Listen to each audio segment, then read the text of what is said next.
I've been a cinematographer for 15 years now, and I've shot for brands like Adidas, T-Mobile, Google, and ESPN, and I've shot 2 full-length feature films. And with that, at this point of my career, you would probably expect for me to be mostly on higher budget shoots. But the reality is most cinematographers and people in this industry are doing a wide range of shoots throughout the year, and a lot that just really aren't getting posted online. And often those shoots are small, one-day type shoots where you need your own lighting gear. Now, of course, if you have the budget, you'll be able to rent lights and gear from a rental house and bring in whatever you need for the project. But for a lot of shoots, it's nice to have your own lighting equipment. And there's quite a few benefits of owning your own lighting gear. No matter what size shoot it is, you can bring your own stuff, which could help you get some more rental money. You'll know the lighting equipment in and out because it's yours and you've used it a lot more. And you can practice with it. You can keep it at your house and practice cinematography when you need to. So in this video, I'm going to talk about what lighting kit I'd recommend if you're just starting out. And I'm going to cover everything from light stands to affordable lights that you can put in your package. And this lighting package is going to be small enough to fit into most cars or SUVs. We're not really going to talk about the entire lighting equipment that I have in my grip van. We're going to keep it small for this video. So the first thing I recommend in your kit is light stands. Now there are multiple different types of stands that you can put in your kit. You're going to see stands that are just made for smaller pieces of equipment, like the less heavy lights. Then there will be C stands, which are much more heavy duty and are used for holding modifiers or bigger light sources. And the first stands I always recommend to new filmmakers are the Impact heavy duty air cushion light stands. Now what I really like about these is that they are pretty thick and they hold quite a bit of weight. Then they also have a nice spread at the bottom, so they're much harder to topple over. A lot of cheaper light stands will be skinnier at the bottom and have much more room for wiggle for things falling over, and you really don't want to break your first light that you bought, right? So I really recommend these Impact light stands. Also, what I like about these stands is at the top of the stand, they have this little spud that comes with it with a 1/4-20 or a 3/8, and so you can use that for mounting many different things on these stands. And then you can even remove that spud if you have a light that has a pin in it that can go inside the stand. Also, these stands can be used if you don't have a C stand. You can attach modifiers to them, not quite like you would do on a C stand, but there are some spots at the top that you could wiggle some poles through or whatnot to come up with a little bit more affordable ways of using modifiers. Now these are usually around $55 or so, but if you buy 2 at a time, you can get a deal for around 80 bucks. These are the first 2 stands that I ever bought for my own personal kit, and I haven't had to replace them or buy new ones since. So I've had them for many years now. And then on every film set, you're going to find C stands. Now these are the industry standard stands, C standing for century stand. That's what it used to stand for, I believe. We just call them C stands. Now C stands are built to hold a lot more weight and to be a lot safer on set. They have 3 legs that twist out on the sides, with one big leg that stair steps down to smaller legs, which keeps the footprint much smaller and keeps everything safe and sturdy. Now there are a lot of different brands of C stands. Right now I have 2 different types in my kit. I have the Impact turtle-based C stands, and then I have the classic Matthew C stands. Some are easier to use than others, and some are heavier than others. The Matthew stands are gonna cost a little bit more money, but they're gonna be lighter and gonna be your more standard C stand. Now these other stands that I have, kind of nice about them is they have these little quick release on them. So you pull up on the collar and then you can spin out the legs really quickly, which it's not quite as fast with your regular C stand. And they are much heavier, but they cost quite a bit less money. And you want your C stand to come with a grip head and a Hollywood arm. So you want that second arm that can attach to the stand, and then also another grip head, and that way you can mount modifiers to it. And what's great about a C stand is it really can be used for so many applications, whether it's to hold a light, whether it's to boom out a light, whether it's to hold a modifier, or you can even use C stands to hold boom poles and really any grip accessory that you might need on a set. They're just come in handy to problem solve very easily. So make sure when you're using a C stand that you keep the big leg towards the weight. So if your arm is coming out this way, you also want that big leg also facing out this way. Some people think that's a little counterintuitive in their head, but this is the safest way of using the stand. Now with your C stands and other stands on set, you're going to want sandbags. Now a sandbag is what it sounds like. It's a bag full of sand, and these are used to hold down your stands, keep them in place so things don't topple over, or if they get kicked or pushed, it just keeps everything nice and secure. Very underrated in my book. It's something that's overlooked often with a starter film kit, but something you're really going to want on set, and you'll be able to have them forever basically, right? As long as you don't poke a hole in them and let the sand come out, you'll be able to have a sandbag forever. So it's a really great investment to get right out of the gate. They're really not that expensive, and they're going to keep everything much safer on set, and it's going to allow you to work with more weight with your stands. Without a sandbag on it, maybe your stand might topple over if you're, really booming it out or trying to put it in an awkward position, but a sandbag is going to allow it to work more efficiently. So you're going to want to buy your stands first because you're not going to be able to modify your light or even use a light if you don't have a stand to put it on. But that brings us into the next section, which is our lights. Now there's so many different types of lights on the market.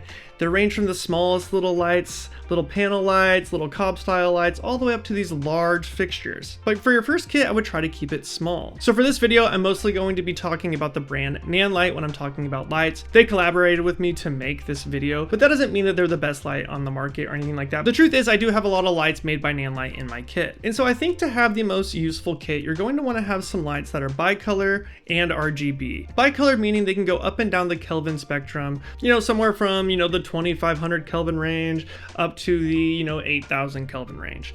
And not all lights can use the full spectrum of light, but I do recommend getting a bicolor light to start because it's going to give you a lot of versatility on set. Additionally, I think you'll want to add an RGB light to your kit. Maybe not the first light you get, you're definitely going to want to work with a bicolor light to start, but once you want to get more effects and you want to get more nuance with your color, then I would add an RGBW light. One that can work on the full color spectrum, adding in those reds and those blues and those greens, as well as the normal Kelvin spectrum. So we're going to talk about a few different lighting options here. I'm going to start with the lowest power output that I have for this kit, and that's going to be a 120 watt RGB light from Nanlite, the FC-120C. So 120 watts is a pretty low powered light, but at least this one does give you that RGBW spectrum. So if you're just looking to add a little bit of color to your projects, this would be a nice affordable light for the kit. But the first light I would probably buy would be somewhere in the 300 watt range, a little bit more versatile, a little bit more powerful. So then I'd recommend the Nanlite FS-300B. So a 300 watt bicolor light. So both these lights are cob style lights, which means they have one COB style lighting chip on them,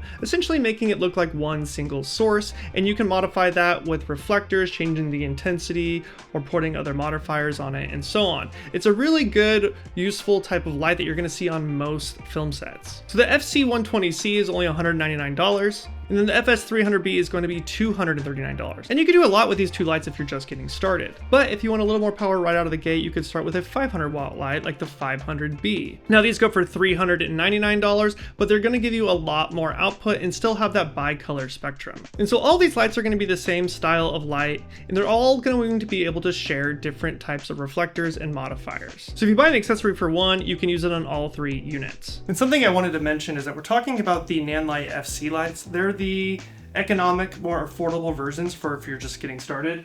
But if you want to spend just a little bit more money, I would recommend getting the Forza version of each one of these lights. I don't think they all make a Forza version, but the Forza 500, it's going to be a much nicer fixture and setup and the cables, etc. over using the FC lights. The FC lights are great if you're just getting started. If you just have a few $100s, you want a light, you want to jump into the ecosystem, that's a good start. But if you want something that's going to last a little bit longer, have a little bit more longevity just overall, I would go with the Forza lights. This one's like made out of carbon fiber. It's got more metal on it. The cables are nicer and more robust. So just consider that. But if you have even more money for your kit, I would highly recommend the Nanlite 720B. This is a light that I use pretty much on every single one of my shoots. 720 watts is going to give you ample power for most applications. Now, one light output won't handle everything, but anything around the 700 watt range is going to give you plenty of power for your personal kit. Now, the 720B is going to have a different bottom mount on it, so it's going to need a C-stand to hold it up, but that's to be expected with a bigger light with bigger output. And the 720B goes for around $1,500. So if you're kind of up there in the range of, breaking the $1,000 mark for your lights, something else I would highly recommend, and something that I use on every single shoot almost, is the Nanlite PavoTubes. So I really love tube style lights, and that's because they're battery powered, they're already 4 foot wide, so they give you kind of a soft source right out of the gate. These have an RGBW color spectrum, so you can basically make it any color you want, and you can buy them 4 to a kit. So if you want to just kind of streamline everything, you could just start with a set of tube lights. Something that I absolutely recommend when using a tube light is a pool noodle. These are just a few dollars online. Get the white ones, cut a slit down the middle, and then you can quickly diffuse and modify the light like this. And that just makes the light even softer right out of the gate. Here you can kind of see it. And you can do a lot with a tube light and a pool noodle. Can really get the job done. A little backlight if you wanted that, a little edge light if you wanted that, a little up light. And they're battery powered. These are my favorite lights of all time. Highly recommend. Definitely get the pool noodles as well. Now that tube lights aren't going to be able to do everything for you, but I found that if I want to, I can do a lot of things just with the tube lights. And I really like that they're battery powered because I can just set them up on things, set them up on shelves, or I can put them on a stand if I need to. They're just a lot more versatile than you would think. So if I was just starting out, I would start off with those affordable lights, you know, the 120 and the 300 watt light. But as you move up, I would jump into the 720 watt and the Nanlite PavoTubes. There's probably not a shoot that I don't break out the 720B or the Nanlite PavoTubes. Now lights do get bigger and more powerful, but we're not going to be talking about that for this video because I want to keep it small, affordable, and light for this package. So before we move on to light modifiers, I want to talk about the sponsor of this video, which is Squarespace. Squarespace is an all-in-one platform to present your work online. Start a completely personalized website with design intelligence from Squarespace. Design intelligence empowers anyone to build a beautiful, bespoke digital identity to use across your entire online presence. Maybe you want to start an online store to sell your photography or other products. Squarespace has the built-in functionality to get one of those up and running quickly. I've actually been using Squarespace to run my online stores for almost a decade now. And of course, if you're like me, you're probably looking to build a portfolio, which Squarespace has tons of features for that very thing. You can even create private galleries for client work using these tools. As you acquire work through your website, you can now collect payments using branded invoices, manage client info, feedback, and payment activity all in one place. So if you're looking for a home for your work, you can do that with Squarespace. Click the link in the description to get 10% off, and I want to thank Squarespace for sponsoring this video. So once you have your lights, to really harness them, you're going to want to start modifying them. And what's great about modifiers is you're just trying to change the light. And because of that, you can make things homemade or you can buy things off the shelf. But if I was just getting started, the first thing I'd buy, full stop, is a 5-in-1 reflector. Actually, I'd probably buy 3 of them. They're only like $30, $40, and they come with so many different modifiers inside of them. They fold up really nice and small and can fit into any car. So like the title says, it can modify your light in 5 different ways. It's going to have your most common ways of modifying light. It's going to have a piece of diffusion in it. It's going to have an ultra bounce for bouncing. And it's going to have a black side for cutting light. Then additionally, it'll have a silver reflector and a gold reflector on it if you need those. Something to note about these as well is they're really hard to put back together, but after a while, you kind of get the hang of it. You learn to just get the twist right. Now, I made that look easy, but I've been using these for like 20 years, so for the price, you really can't beat a 5-in-1 reflector. So if you don't want to spend a lot of money on modifiers to start, I would definitely have 2 or 3 of these in your kit. And I would try to buy the biggest ones you can. The ones that I have in my kit are the 5-foot versions. The bigger the better because you're going to be able to do more with a bigger modifier. You're going to be able to soften the light more, or you're going to be able to cut more light, or you're going to be able to bounce more light. So I would start with the biggest ones you can because they don't cost much more money. And the next affordable modifier I would get would be a shower curtain. Now, they may not look the most professional on a film set, but if you want to get a nice, big, soft source, a shower curtain is going to be the cheapest way of doing that. You can pick up a shower curtain for like $6 at Walmart or on Amazon, and I highly recommend getting the frosted version, although you could buy different versions depending on what kind of light quality you're trying to produce. Make sure to get the nice big 7-foot ones, and then you can just hang that off of a rod on a C-stand, and you'll be able to get a similar effect to something like a professional piece of diffusion. Eventually, you'll probably want to move up to something that's more legitimate just because it looks more professional on set, but to start, if it's all you have, I would highly recommend a shower curtain. Now, to hold up something like a shower curtain or a 6 or 8-foot piece of diffusion, you're going to want a frame to do that. Now, most standard film set frames cost quite a bit of money. The actual square stock, or if you get something like a butterfly frame or a scrim gym frame, they're going to cost a few $100s or more. So what I recommend when you're starting out to keep it nice and affordable would be just get a $50 backdrop pole made by Impact. So additionally, you'll just want to buy a Cardellini clamp, put that on your C-stand. You'll be able to extend that pole out to the size of your diffusion. Eventually, you might want to upgrade to a nicer square stock or something like that. But if I were just starting, I would just start with the Impact backdrop pole because it only costs $50. Now, the next thing I want to talk about is a modifier that is extremely underused in the film industry, and that would be an ultra bounce umbrella. So the one I use often is also made by Impact. It's a 7-foot umbrella, which is quite big, but it collapses down to a very small size and can fit in most kits. And what's great about the Nanlite lights is that a lot of them have umbrella holders built in. So you don't need a separate stand to use this modifier. You can just open that umbrella, slide it into the slot, and lock it in, and now you're able to bounce the light and make it much softer on your subject. And something I do often is I build a book light out of this. I will bounce into an umbrella and then through another larger piece of diffusion. So in this case, you could use the umbrella and then bounce that through the shower curtain, getting a nice soft light on your subject. And so additionally, if you want to get something a little bit nicer and more rigid than a 5-in-1 reflector, something that's going to mount easier on a C-stand, I would look into getting some floppies. Now what floppy means is that it's basically a square modifier that has another piece of fabric that can fold out, making it even longer and covering more surface area. So now to start, and for most cars, I would look into the 36-inch floppies.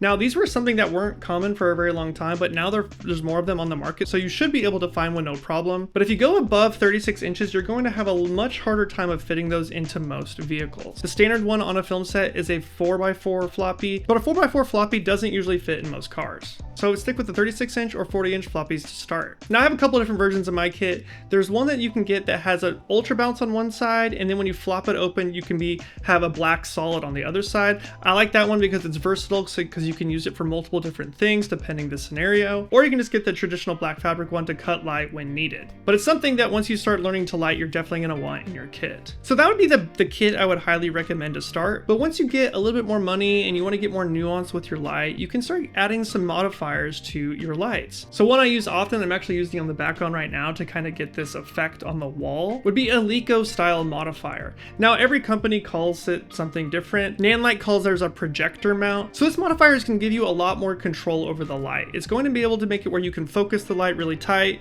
you can cut it into different shapes and sizes, and you can add what are called gobos to it, which are basically these little like cookie cutouts that you put inside the modifier to add effects to the background like this. If you want something like a Cucaloris, like there's light coming through a tree or something, or if you want a blinds effect, it's just a fun modifier that I use quite a bit on sets. Another one that you might want to use to give a little bit more intensity to your light and make it look a little bit more like the sun, or if you just want to get a lot more punch out of your light, then you would want to get a Fresnel for your light. Now a Fresnel attachment is really nice as well because you can spot it in and focus it to get a lot more light intensity, or you can zoom it out to make it a little bit softer. Either way, this modifier is going to give you a little bit more throw out of your light and a little bit of a different light quality. It also allows for you to put barn doors on your light. Barn doors are doors that can go on the side of the light to be able to shape and control the light a little bit more. Because when you just have the standard intensifier, the reflector on a light, it's going to have one specific spread on it. Whereas if you put the barn doors on it, you're going to be able to change that spread however you want. Oh, and one more thing I forgot to talk about would be any sort of LED style light that you could put in a light socket. Now I think Nanlite might be discontinuing their version, so I'm going to recommend Aputures here, which is the Aputure B7C. Now these come in so handy on set because you're often in interior environments with lamps in the room. Lamps are a really good way to start lighting a set. So if you break out these B7Cs and you replace the regular light bulbs, you can then get full control over the light. You can change the intensity, you can change the color temperature, and you can talk to the lights through app on your phone. Actually, I forgot to mention that every single light I mentioned in this light kit will also be able to be controlled from your phone using the app that comes with the manufacturer of the light. Something that we didn't used to have when I started out in cinematography. Oh, and something else I forgot was what we call stingers on a film set. Basically extension cords. Usually you want to get a heavy duty one that's going to last you for a very long time. They do make these little like cheap Watson ones that you can buy on B&H as well. 25 feet, 50 feet, 100 feet. Always really important to have on a film set. Also, before you go, if you want to skip hundreds of hours watching YouTube videos and you just want to become a better DP or a cinematographer today, click my link in the description below.